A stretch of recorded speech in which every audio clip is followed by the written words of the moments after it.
The phone rang once, twice. Kang Tae-jun smirked. After 7 years, his ex-wife was finally about to answer his call. He couldn't wait to see the look on her face. The screen lit up. It wasn't Alice. 3 identical little boys were staring into the camera. For a heartbeat. Nobody spoke.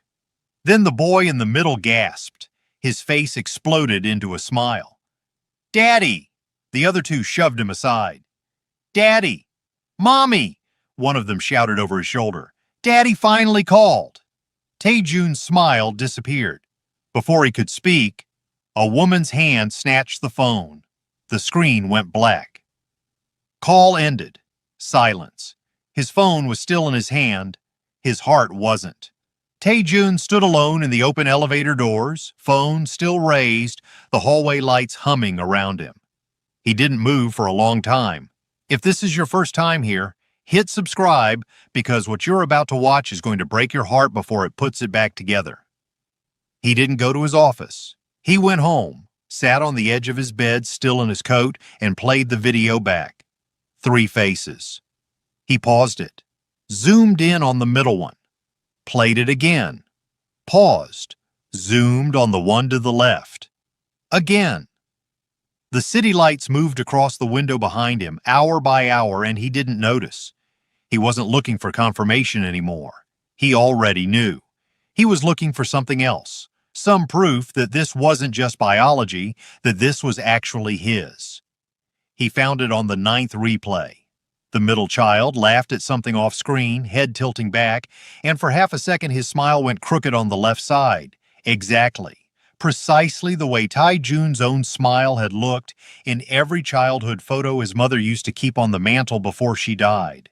Tae-jun's hand came up to his own mouth without him deciding to move it. He sat there in the dark for a long time, phone screen dimming in his hand, saying nothing, because there was nothing to say to an empty room that could hold the size of what he was feeling. By morning he had a plan, not a good one, just a start. He remembered the boy shouting "Mommy" before the call cut. A Busan accent, soft on the vowels, nothing like Seoul. He remembered a wall calendar behind them, half in frame, with the delivery company's logo stamped in the corner. He'd seen that logo before on trucks moving through the southern port routes. He didn't call Minho first. He drove to the port district himself, sat in his car outside 3 different depots for 2 straight days, watching delivery vans come and go until on the 2nd afternoon he saw it. A small blue van, Alice Logistics stenciled on the side in white, pulling out of Depot 4. He followed it at a careful distance for 40 minutes out past the depots into a residential street lined with narrow apartment buildings and watched the driver, not Alice, carry a package up to a door on the 2nd floor. He sat outside that building until dark, hands on the wheel, not moving, rehearsing 100 different sentences and discarding every one of them.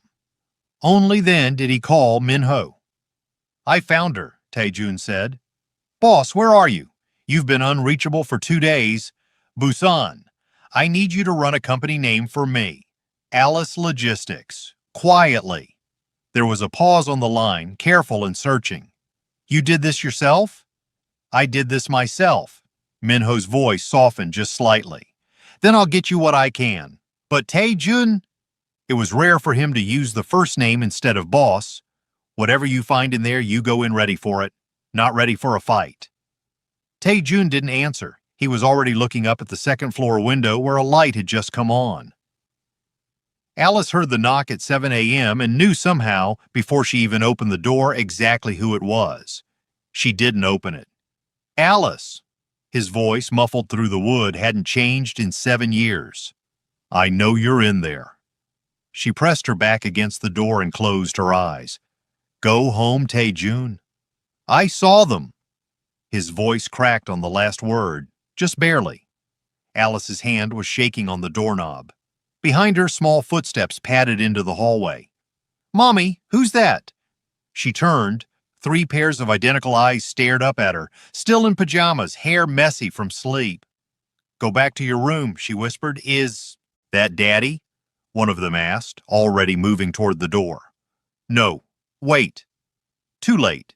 The child had the latch undone before Alice could stop him, and the door swung open, and Tai-jun was standing there in yesterday's clothes, 2 days unshaven, staring down at a child who was staring right back up at him with his own face. "Daddy!" The boy threw his arms around Tai-jun's legs before anyone could react. Tai-jun didn't move. Couldn't. He looked over the child's head at Alice, and something in his expression wasn't anger anymore. It was something rawer, something closer to grief. 7 years, he said. You had 7 years to tell me. You didn't want to hear it, Alice shot back, voice shaking now too. You made that very clear when you signed those papers without a single question. Because I saw a photo, Alice. A photo of you with another man. There was no other man. Her voice cracked open loud enough that the children went quiet, staring between their parents like they'd never seen either of them like this. There was only ever you, and you didn't even give me a chance to explain before you threw me away. Silence. Even the children didn't speak. The eldest tugged on Tai-jun's sleeve. Daddy, are you going to stay for breakfast?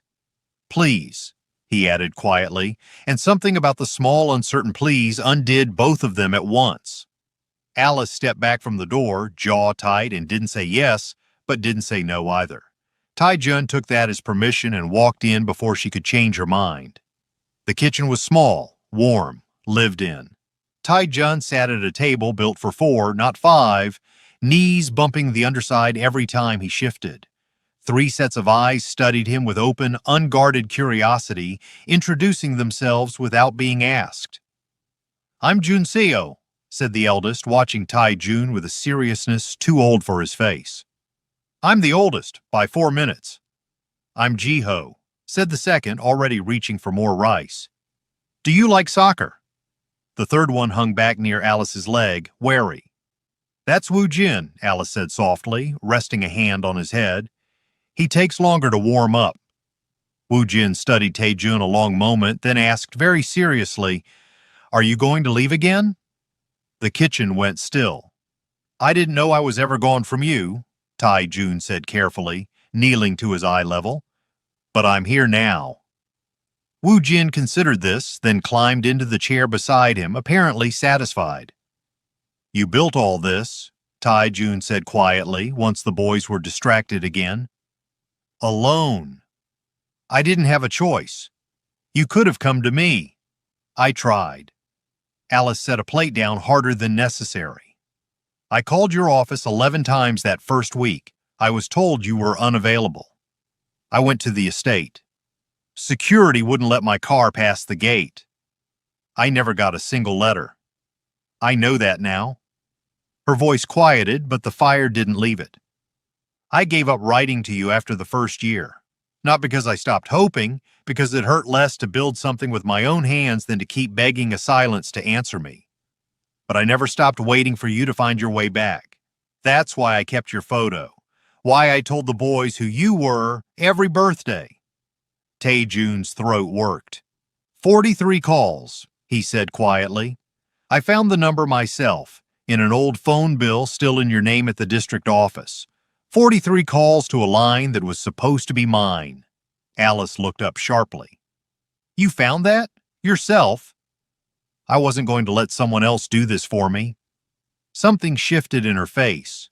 Surprise, maybe something gentler underneath it. Don't go anywhere. The next part of this story is where the truth finally starts cracking open, and you don't want to miss how it lands. Drop a comment telling me who you think is behind all of this. I promise it's not who you expect. Junseo slid off his chair and ran to a small wooden box on the shelf. He came back holding a photograph, worn soft at the edges, and held it up to Tai-jun like an offering. Mommy shows us this every year on our birthday, he said proudly. She says if we ever see this man, he's our daddy. Tai-jun took the photo with hands that weren't steady. Himself and Alice, years younger, laughing at something outside the frame. He turned it over. A date in Alice's handwriting. Months after the divorce was finalized. You kept this, he said. After everything, you kept this. Alice didn't answer. She didn't have to. Tai-jun stared at the photo for a long moment, then looked up at the 3 boys. at Alice, at a life that had gone on in full color for 7 years without him ever knowing it existed.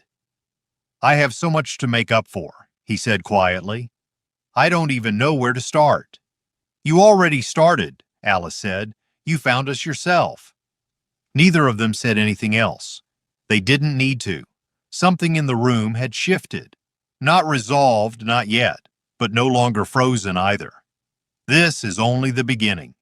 Something is still not adding up, and Tai-Jun is about to find out just how deep this goes.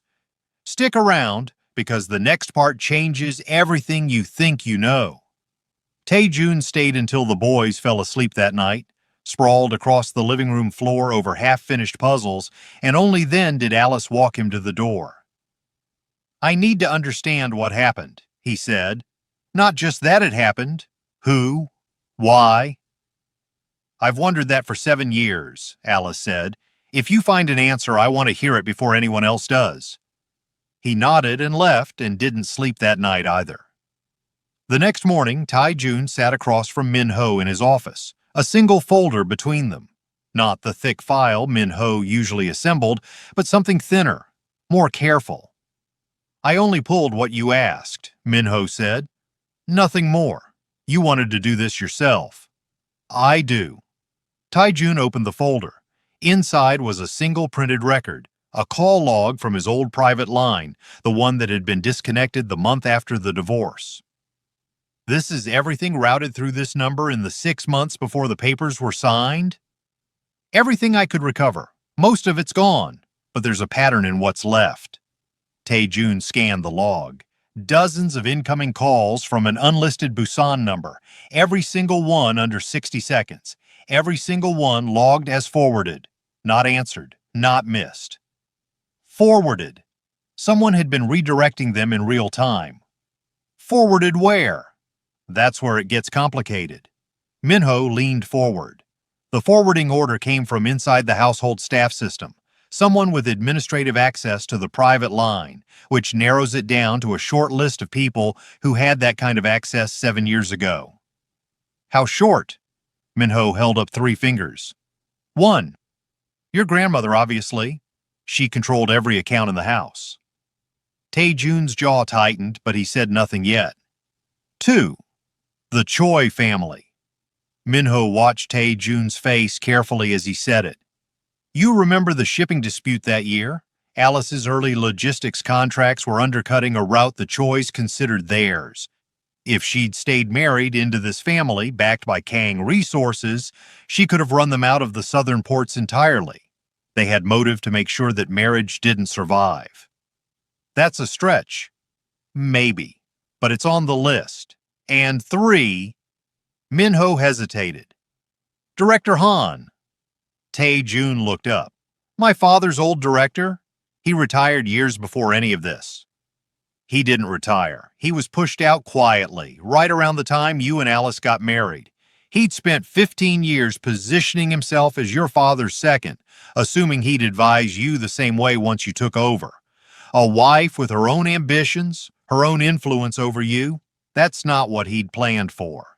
He had motive to keep you unattached, and he still had contacts inside the household staff for at least a year after he left." Tai-Jun sat back, the weight of 3 names pressing down at once. 3 people, all with a reason. 3 people, Min-ho agreed, and only one of them did it. He went to the Choi first, because it felt safer than the alternative. The meeting was arranged through an old business contact, neutral ground, a private dining room in a restaurant that belonged to neither family. Chairman Choi Dae-sung was older than Tai-Jun remembered, silver at the temples, but his eyes were still sharp, still calculating. "Kang Tai-Jun," he said, not rising. "It's been a long time since your family requested a meeting with mine." "This isn't a business meeting." "No?" Choi's eyebrow lifted slightly. "Then what is it?" 7 years ago, my marriage ended over a photograph and a series of intercepted calls. I have reason to believe someone with a business interest in seeing that marriage fail may have had a hand in it." Choi was quiet for a long moment, and then unexpectedly he laughed. Short, humorless. You think I broke up your marriage? I think your family had a reason to. We had a reason to want our contracts gone. That much is true. Your ex-wife's company undercut 2 of our southern routes that year, and I won't pretend I wasn't furious about it. Choi leaned forward. But intercepting a man's private calls, forging a photograph, altering hospital records, that's not a business tactic, Tae-jun. That's a family matter. And whatever else you think of me, I have never once involved myself in another family's private affairs. It's bad business. It invites the same in return. Tae-jun studied him, searching for the tell, the crack in the composure. He didn't find one. If it wasn't you, Tae-jun said slowly, you understand why I have to ask. I understand. Choi's expression softened, just slightly. For what it's worth. I heard about the children. 3 of them, I'm told. I have 4 grandchildren of my own. Whatever this cost you, I hope you get your answer. It simply isn't going to come from my house. Tae-jun left with nothing but a name crossed off a list, and the uncomfortable feeling that the list was getting shorter in the wrong direction. Director Han was harder to find. He'd moved to a small coastal town 2 hours outside Seoul, and when Tae-jun finally tracked him down, he was sitting alone on a porch, older and grayer than the sharp-suited man Tae-jun remembered from childhood board meetings. I wondered when someone would finally come asking, Han said, before Tae-jun had even introduced the reason for his visit. Then you know why I'm here. I can guess. Han gestured to the empty chair across from him. Sit. I'm an old man, and this is a long story if you want the honest version instead of the short one. Tae-jun sat. I won't pretend I was happy when you married her, Han said. I'd spent 15 years making myself useful to your father, positioning myself to guide you the same way once the responsibility passed to you. A wife with ambitions of her own, a woman who wouldn't simply defer to family strategy, that unsettled the plans I'd made for my own future in this house. So it was you. No. Han's voice was steady. I resented the marriage. I won't lie to you about that, but by the time it ended, I'd already been removed from the household for over a year. I had no access to your private lines, no authority over staff, nothing but an old man's bitterness, which I'll admit I nursed for longer than I should have. He looked out at the water for a moment. Whoever did what was done to you, they did it from inside the house, with authority I never had after I left. I promise you that much. Why should I believe you? Because I have nothing left to gain from lying to you, and an old man's only remaining currency is his honesty. Han met his eyes. I hope you find whoever did this, and I hope for your sake it's someone you're prepared to lose. Tae-jun left the coastal town with 2 suspects cleared and a growing sick certainty about the name still remaining on the list. That night, back at Alice's apartment, he sat at the same kitchen table, staring at the photograph Jun-zio had given him, still turning it over in his hands out of habit. This time, running his thumb along the edge, he noticed something he'd missed before. A faint line, barely visible, where the photo paper seemed thinner, almost seamed. Alice, do you have a light? A strong one? She brought a desk lamp over without asking why. Tae-jun held the photo up against it, and in the bright backlight, the scene became unmistakable. 2 photographs, trimmed and layered together so precisely that only direct light revealed the cut. He carefully worked the edge apart with his thumbnail, and the top layer peeled back to reveal a second image beneath it. The original, uncropped, the one that had actually been taken that day. Alice laughing, a man's arm around her shoulder. And now, visible for the first time, a young woman standing just beside them, laughing too. Clearly part of the same group, clearly not invisible unless someone had deliberately cut her out of frame. That's Min-jun's fiancée, Alice breathed. That's from his engagement party. She was standing right there the entire time. Tae-jun's hands had gone cold. This wasn't a lucky photograph taken out of context. Someone cropped this, deliberately, with enough skill that I never once questioned it in 7 years. Who has access to do something like that? Cleanly enough that you'd never notice the edit? Tae-jun didn't answer right away. He was thinking of a woman who had spent 30 years managing every detail of his life so precisely he'd never once thought to question where the details came from. Some truths take longer to develop than others, and this one isn't finished yet. Stay with me, because everything is about to point in one direction, and it's not the one you'd expect. Minho was waiting when Tae-jun came back to the office the next morning, a single sheet of paper in his hand, his expression unusually careful. I found the technician, Minho said, the one who worked in the household's private archive 7 years ago. He confirmed a photo request went through him that year, a print job, rush order, no explanation given. He didn't ask questions. You don't ask questions in that house. Who requested it? He didn't keep records of who, but he remembered who signed off on his payment. Minho set the paper down. Same person who authorized the call forwarding order. Same person who had standing access to the hospital's administrative contact through a donation the family made to the hospital board that same year. A donation that came with certain courtesies. Tai-jun didn't need to hear the name. He'd known it, somewhere underneath, since the photo peeled apart in his hands the night before. He just needed someone else to say it first, so it would feel like fact instead of accusation. My grandmother, he said quietly. Minho nodded once and didn't say anything else. There was nothing else to say. The estate hadn't changed in 7 years. Same iron gates, same manicured gardens, same portrait of his grandfather glaring down from the entry hall. Tai-jun walked through it like a stranger in a house he used to call home. He found her in the tea room, pouring with the same steady hand she'd had his entire life. Tai-jun, she didn't look up. You look like you haven't slept in days. He set the peeled photograph on the table in front of her, the two layers separated side by side. Her hand paused over the teapot. Just for a second. Just long enough. I don't know what that is. Don't. His voice cracked through the room like a whip. 43 calls. Forwarded through a household system only you controlled. A hospital donation that bought you access to alter and emergency contact. A photograph cropped by a technician who confirmed you authorized the payment. I have 3 children I didn't know existed for 6 years, and you're going to sit there and pour tea like none of it happened? She set the teapot down slowly, finally meeting his eyes. No shame, no apology. Sit down, she said. I'm not sitting down. Then stand and listen. She folded her hands, composed as ever. Yes, all of it. The calls, the letters, the photograph, the hospital record.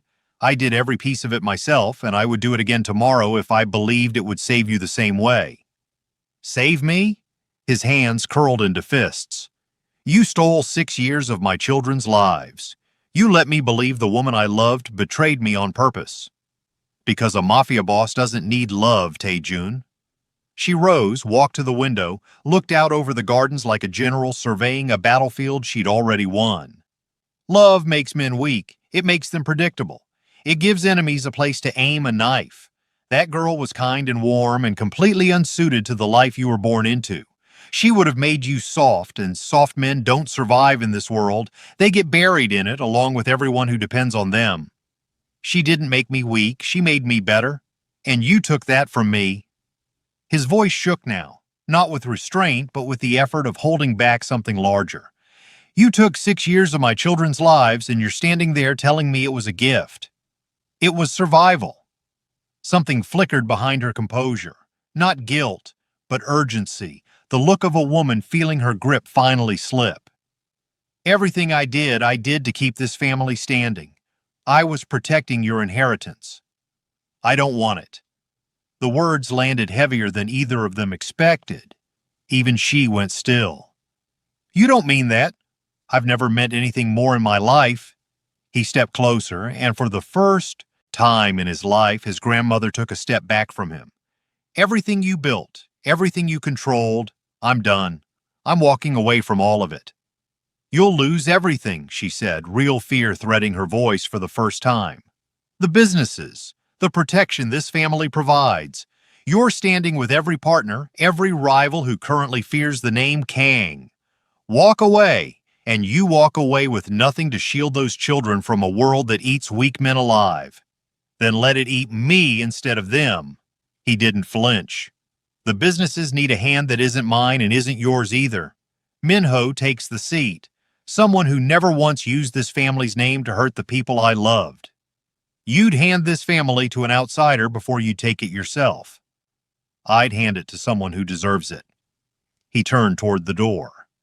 That's more than either of us can say. If you walk out that door, do not expect this family to catch you when you fall. Tae-jun stopped in the doorway, looked back at her one last time. "I'm not falling," he said. "I'm finally standing up." He walked out, and this time he didn't look back. She wasn't bluffing. Comment below if you saw this coming, because what happens next isn't as simple as walking away clean. 2 days later, Tae-jun sat across from a supplier who'd worked with his family for 15 years, watching the man avoid his eyes over an untouched cup of tea.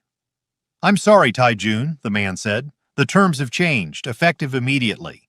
Your grandmother's office called this morning. The contract renews with the family, not with you specifically."